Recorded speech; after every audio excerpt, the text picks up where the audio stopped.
90% of them are mobile gamers, and it's really gender neutral.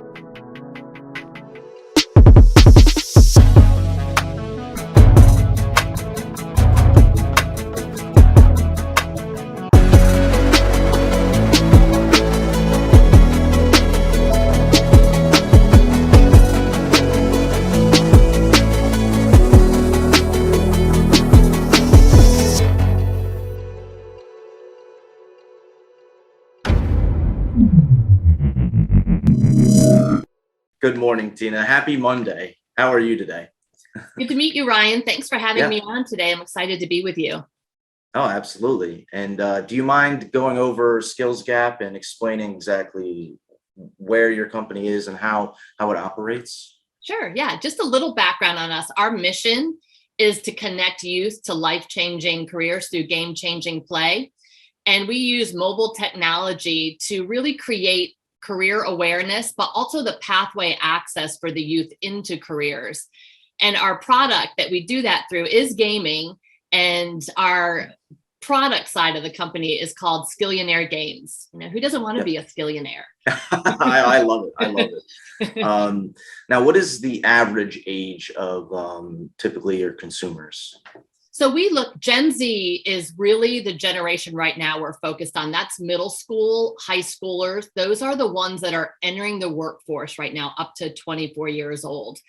And what's interesting about this generation, one, there's 2 billion of them, but also that 95% of them have access to a smartphone, no matter where they are. So if you think about underserved youth, rural, inner city, wherever it is, they actually have a smartphone. And if you just look around, you can see that everyone has a phone in their hand at that age. Attached to it. Oh, yeah. But also interesting is that 90% of them are mobile gamers, and it's really gender neutral. It's not so much male, female, whatever the gender there, but they actually all equally are playing mobile games. So that was really a core reason why we focused on that. They have, which might be interesting to listeners, they are on their phone 7+ hours a day on top of anything school related. And so that's where they are. That's what they're doing. Their number one form of entertainment is gaming over streaming music, streaming videos, social media. So really for us, it was this, they're there. And if they're going to be doing those things, why not give them something meaningful for their future to do with that time and with their play? Yep. And you said Skillionaire is the name of the game, but is there other games within that game? Is there a suite of games within Skillionaire? Do you know what I mean? Yes. Yeah. So yeah, Skillionaire Games is the overarching product name. And under that, we have 9 gaming models, and they all do have different game titles. So like for life science, well, we have 9 gaming models, kind of in the manufacturing realm and then in tech. So life sciences, which is a really fast growing industry, really because of COVID and awareness around that, but you know, cancer cures and medical devices, automotive, especially now what's happening with electric vehicles, aerospace, STEM, agriculture, cybersecurity, advanced manufacturing, and soft skills. Those are our models. And we have names like Cyber Watchdog, Rad Lab. Oh, that's awesome. So just really fun names that, you know, we have to compete with the games that kids are playing. So they're out there on their mobile phones with, you know, all the fun ones they play every day. And so we have to compete. And it was really important that our games were on that level of fun, but while they're playing, they're actually learning without even realizing it. Yeah. Oh, it's amazing. You know, how kids can work with something very complex and then still have a lasting experience with it. Yes. And that kind of goes into my next question. How exactly do you put something like aerospace or cybersecurity, very complicated subjects, into a game? Like, how do you gamify that? Yes. If you don't mind me asking. Yes. Like a couple of years to solve that, Ryan. I bet. So, you know, how do you make it fun while doing all that connection? So there are a lot of games out there that are more curriculum or really in-depth skill training, if you will, where you're actually learning how to assemble a piece or something. But what we wanted our games to do, so I'm going to use aerospace for the sake of this conversation. Awesome. Within aerospace, there are many jobs and many environments. So you might be in R&D innovation, where you're working on the next type of engine and how that engine is fueled, or, you know, how is that lift happening, and what does the planes look like? So innovation and R&D. Then you can move into, there's manufacturing. How do you assemble? Quality control. Everything is, you know, high technology in manufacturing now. So there's robotics, cybersecurity, and then also deployment and logistics. Now you've created this innovative technology with engines, rockets. Now, how do you get those out to the end user, or up into space, or up in the air? And so our games take the players into those environments. You're actually in, you know, a lab, or in manufacturing, or in the logistics area. And as you're in those, and you have a challenge you have to do. It's, you know, you got to show up first of all, which reinforces soft skills, you know, like just be there, please. Yep. But then as they're in those environments, they get fed the different job titles, like, oh, what you did there, that's called this type of a tech. And those jobs make this much money, this salary in your location right around you. And then it also, it tells you, did you know that these companies right around you have those jobs? And right now they have this many available jobs. It also teaches the player about the pathways into those jobs. It's not 4-year for everybody, Ryan. And that's the opportunity right now, especially coming out of COVID, is that you can come right out of high school into a really wonderful career through an internship or apprentice and not have a 4-year, and work your way up in the company. You can also do a 2-year community college, technical, wonderful training. You get right to what your interest is, and then right into your career without a lot of college debt. And so that is what our play is. Let's get the kids in those environments. And as they play, they learn the local geolocation specific pathways, as well as this college, this pathway, based on what you're playing, really feels like a good fit. Why don't you explore a little more on that? That's awesome. Well, beautiful, because I was lucky enough to know I wanted to be a writer since I was, like, 5 years old. None of these people nowadays have no idea what they're going to be. And it's, that's awesome. No, now, do you work with, oh, I'm sorry, go ahead. I was going to just say, to your point, that's so right, Ryan. When you ask high schoolers, they don't know. They know what they see. So they might see a doctor, they might see a lawyer. And that'll change, right? Yes, right. And then, 50% are dropping out of freshman year of college, sorry. And a lot of that is the underserved community. And then they're losing them through the cracks after that. Wow. That's sad, but you're doing it. It's awesome. Now, do you work with any businesses for onboarding? Any of that? Like, do you work? Yes. SpaceX. I'm glad you asked that, because that is how we will thrive and really be able to scale. So our games are free to play for all youth, so that there are no access barriers. In gaming, there is where you try and avatar up, if you will, or have these points for kids, pay a little here and there. But for the underserved communities, that is not a gameplay for us as a company. We want everything that you earn is free. It's based on your involvement. And so in order to provide that, you have data costs. We've got customization costs, where we come in and really work with stakeholders to research the area in order to put in all those geolocation feeds. So there is a cost to us as a company to deploy the games. And so we look for partners that maybe a state where they see the need for their workforce in one of those industries that I mentioned before. And so it's important to them to have a pipeline in place for the companies that are existing, but also to recruit new companies to be able to say, hey, you're looking at going to all these different states, but what we're doing is making sure that our workforce for 7 years out is learning about what you need, and you can recruit these players. So you get a more vetted workforce here in our state. We also look to, so it can be a regional, it doesn't have to be a whole state. In California, we were in San Bernardino County, which is the largest county in the US and one of the most underserved. and they are deploying cybersecurity, cyber watchdog. And so that's a region that can have an impact. And then the third is industry organizations, where it could be an aerospace organization, a life science organization, where they're supporting their region's industry and making sure that the workforce is there for them. So it's really that trifecta, or those three working together with the support of the school systems. Yeah, oh, that's awesome. Now, the mobile platform is awesome.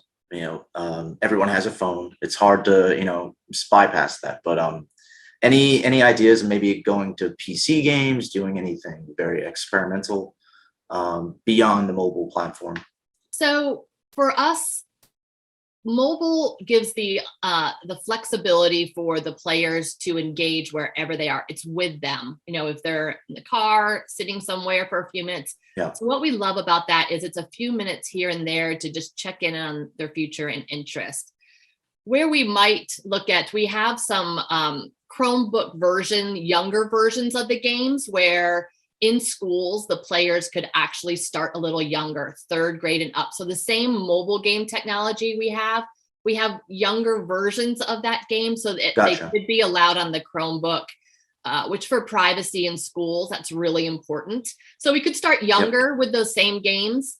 But as far as really getting into console gameplay, technology is constantly changing, as we know. So AR, metaverse, what's happening there, we're really staying on top of that. So right now, when you get into having all the extra equipment needed with metaverse, or, being able to Oculus, whatever that might be, it really does create a barrier of access due to cost, or even if it's available in schools, you're looking at a barrier to scale. How many can use and get exposed to these careers if there's only 4 pieces of equipment?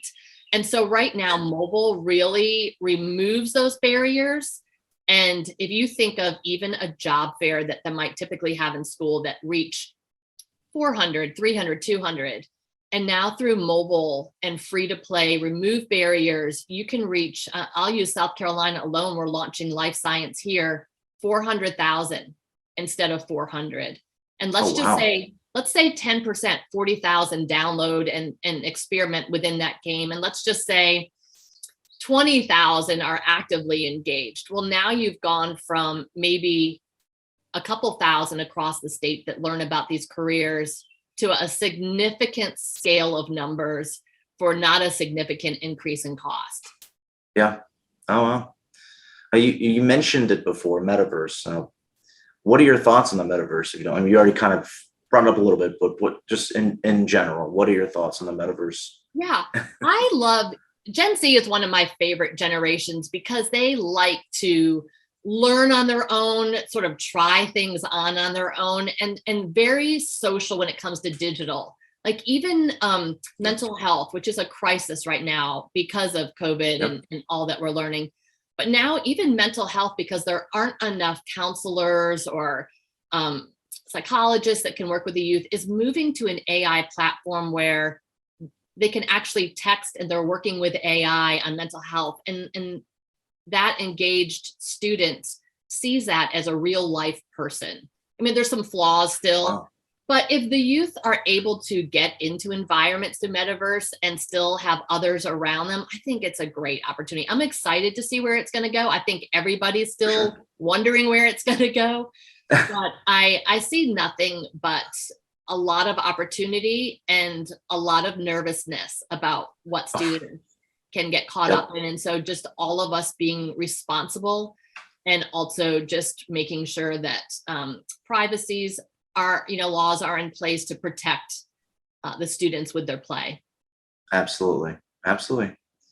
Do you have any awesome success story about someone that used SKILLSGAPP and maybe got an awesome job or something? Oh, this is fun. Okay, so we launched in fall of 20. We finished our models in 21. So we really started engaging with partners last year. And so now this new technology in an industry where things have been done the same is challenging. You have to have early adopters that are willing to say, I will try something new, as long as these, frameworks are in place to protect our investment. So we've spent the last couple of months really with just awareness of what we're doing and that this could be a technology that can move numbers. So we launched cybersecurity in San Bernardino County, and we did a survey, which we typically would not do out of game, but they wanted to do it. We're like, oh, it was after a weekend of play. And it was a little younger. So it was like 4th through 6th graders. They did some Astemapalooza events. But what was really exciting, Ryan, was that we had an 89% recall on actual job salaries, job descriptions, I learned how to write a safe password and how to do that. And then even that Cal State San Bernardino has an excellent cyber program. So that recall was so exciting. And then that location now has done other games because of the impact of that. And then the life science game, which was going through focus groups, and we're doing summer camps in some underserved areas in South Carolina.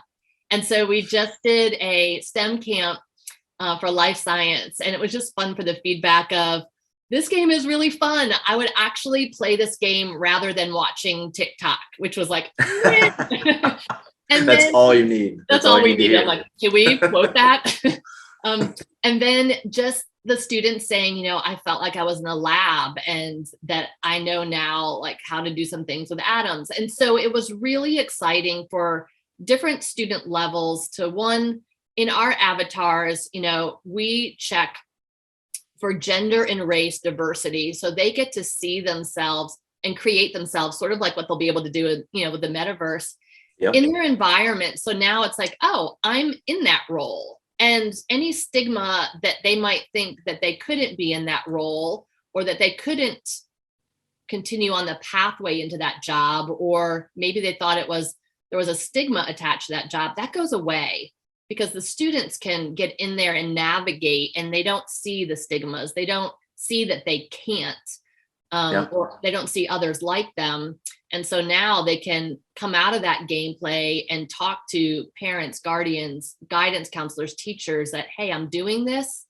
And can you help me? It says I could go here. Can you help me navigate this? Or they could be recruited from a community college or a company from the actual game based on their age and where they're located. So it really switches up that youth play and the stories that we're going to be able to see from that. That's awesome. Well, what's next, right? You have 9, you said 9? We have 9. Essential subjects, games, right? What's next? What's on the horizon? So Ryan, right now, what's next for us is we want these games in the hands of youth globally to be able to impact their future, break cycles, get into these careers and fill these jobs that pay well and really have great benefits and they can grow in. But in order to do that, we need early adopter partners that are willing to sponsor this and see the benefit of one, investing in their future workforce and being able to be a part of, let's commit to this new technology, not new technology, but a new way to use existing technology in a space that can have a tremendous impact. And so for us, what's next is really reaching out for those partners in industry or states, or even in schools that can see the need and rally industry around that to let's get this in more hands to be able to impact our industries and economic development, but also really change the lives of these youth into these careers. We don't have a people problem in, as far as filling the jobs. It's an awareness problem and an access problem. And I believe Skills Gap and Skillionaire games can really make an impact on closing the skills gap and changing lives. Awesome. Have you collaborated with any high schools, colleges? We do. In fact, every area that we go into, we sort of have the centers of influence, stakeholders from each area that influence the storyline in that region of here's what's happening with technology and innovation and devices or whatever it might be, as well as the education of, hey, these are the areas within the regions where we really need impact on the ground, because we also do a deployment contest and on the ground initiatives. And so, they highlight, you need to be in this area at a certain time to really get these kids excited, expose them to industry. So it's really important to have those stakeholders being involved. Awesome. And right now you have more, it's geared more towards children, young adult. What about older individuals who maybe are looking for something new or something different, right? Would you ever consider working with maybe older people? Yeah, so gaming really is all ages that can play gaming. And so we are focused on that age where they're making that decision and making those career moves. But for gaming, all ages, 30s, 40s, 50s, play mobile games. And these games are that same type of technology that they can play. And so all ages can play as sort of the ripple effect of the gameplay, and also be recruited from the games too. So they'll be made aware of it because there's lots of PR and marketing that's happening around these game deployments. So anybody can download the games in those regions and benefit from a career change as well. I might look into aerospace then. That's in my blood. I grew up in an aerospace family. And I actually worked in a plant in the summer back before it was all robotics and technology, but they paid well. And you were a part of like the future of what was happening. It was really exciting. And so that's really where this started. Way back then was a female being in a plant in aerospace, but being able to see the wonderful support of the industry, knowing the pay and the benefits, and seeing family members and friends benefit from those industries. So it started then. And then I had a branding and marketing firm for 25 years that focused on workforce development. And in South Carolina at that time, BMW was coming to our area. And so automotive really took off when textile was fading off. And so you just see the impact that these manufacturing and cybersecurity industries can really have on regions. Wow. And do you have any maybe new games that you're working on in different areas of, I guess, I'm trying to think of something like maybe even writing, right? Maybe someone wants to try to gamify writing. Have you ever tried to do a new subject, essentially? Yeah. The horizon will really open up those opportunities. We focus on the areas where the skills gap, not our company, is the largest, and there's the most opportunity that people aren't aware of, that youth have not heard of. And so those are the jobs where right now by 2025, there's going to be 3.4 million openings and 2 million will go unfilled. And so we're really pushing to support those industries. Will we focus on other areas? Yes, but the biggest need is really where we're focused right now.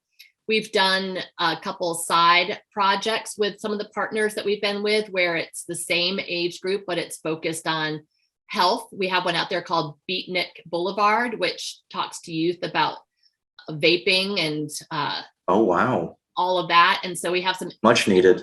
Yeah, it's been actually this Friday, it's been nominated by Facebook Gaming and Games for Change as the best global health. Congrats. So that's awesome. Yes, we're so excited about that. But we'll be looking at what benefits this generation and Generation Alpha following them. And really, I think, Ryan, to your point of what other industries, but also what in the games can be really helpful for the youth with some mental health check-ins that we're doing and looking at where AI is going, always watching the protection of the students and players, but where can we really help that youth kind of end some cycles, survive some cycles, and thrive. And this is a little forward, but does any of the games, they take data from the users at all? And we do. We track data. And the reason for that is we want our partners that have brought these games to be able to know how many are playing the game. Where are they playing the game? Because the content feeds them some information. If you're in one region, you're going to get a certain pathway into a community college based on where you're living versus someone that's 50 miles away that will get another college that has a pathway into that same career. And so some of those things will be looking at that data, but then also in our games, you can get to different levels and you earn badges that you can share with industry. So we track how many badges have they earned. There's a sponsorship model within our game where, let's just say, a college or a company could run a video or have a live link where if someone wanted to learn more, they could go off and go to that page from that company if they're interested in a job. So we can say, hey, this many players watched your video all the way through, or they clicked on this link. Now it has to be engaging and not boring because we are gameplay, but we'll work with the partners that decide at the end of the level to put in a video. But that data really helps the partners see that return on investment. This many players did this.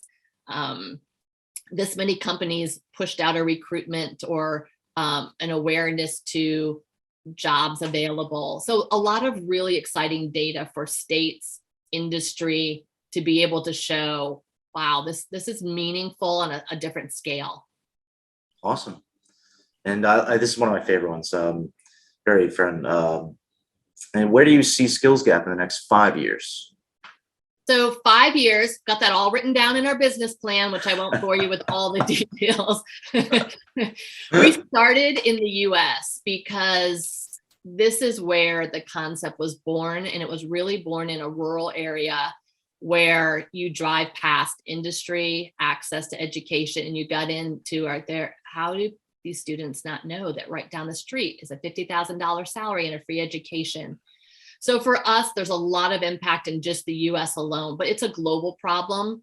And so when we think about youth in India, we think about youth in Brazil, being able to scale this same career, manufacturing's everywhere, and cybersecurity. And so these same jobs that we're working on here, we can do in other languages. We already have Spanish as in our game deployment. So that's in 5 years, it would be that we are in all across the world and with really powerful stories of jobs being filled with people that would have never known about those jobs before. Yeah. Oh, it's awesome what you're doing. I mean, I'll ask you, what is for the most part, the younger generation, what do they want to be when they grow up? Yeah. Well, things that they see, and right now it might be a TikTok star or exactly right. A media influencer is what I get a lot.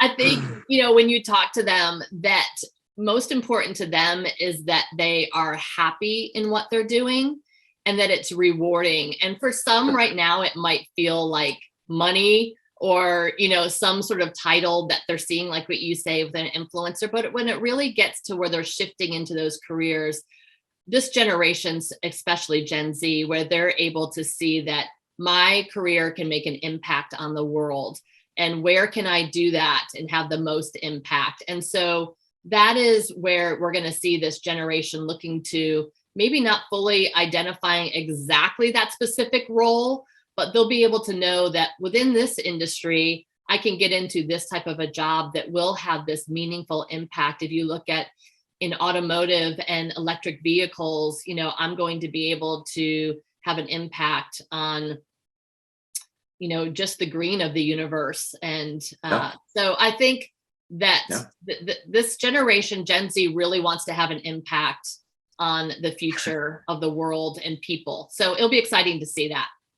Awesome. No, I think that's it. I think I've asked everything. Do you have anything you want me to ask you, or anything else? I think because of that Tech Times is really that intersection of technology and business, which culture I love too, right? How it comes together, which is really where we sit. We're both sitting in the middle of that. And so if there's any listener out there that's in industry or in an area where they could influence that a product like this could be brought to a region, I would just really challenge to think differently about being willing to use technology in other areas that can have an impact. And even if it's new and being an early adopter, just make sure, that there's checkpoints in place, but being willing to nowadays, let's give it a try.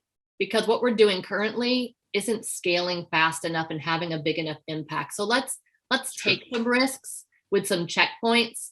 And so that would be my challenge to listeners, is just to, and not just with SkillsGAPP, but even in other areas where technology is coming so quickly and changing, and changes and innovation are happening, being willing to give things a try with some measures in place.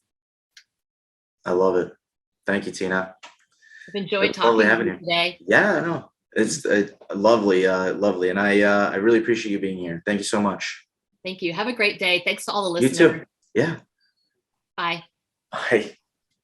And if you enjoyed this video you just watched, please hit like and subscribe. And be sure to stop by techtime.com for the latest in news about tech, science, business, and so much more.